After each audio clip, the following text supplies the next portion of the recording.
For today's video mga guys, ayun o, may nakita ko matanda nakatambay sa gilid ng daan mga guys. Kaya nilapitan ko si tatay mga guys at binigyan ko ng pagkain.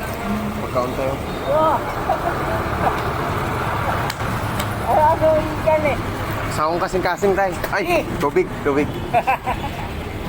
Ingat tayo. Salamat ha?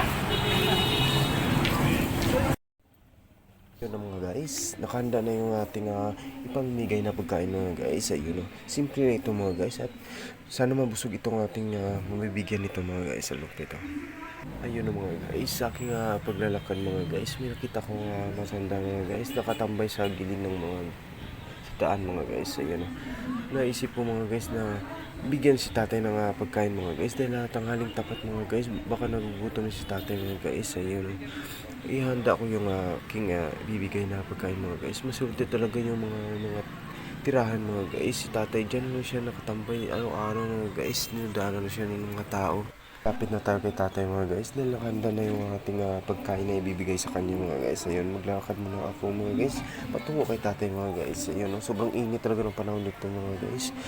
Ayun, ito na mga guys, malapit na ako kay tatay mga guys dahil ibibigay ko itong pagkain sa kanya mga guys. Ayun si tatay mga guys oh.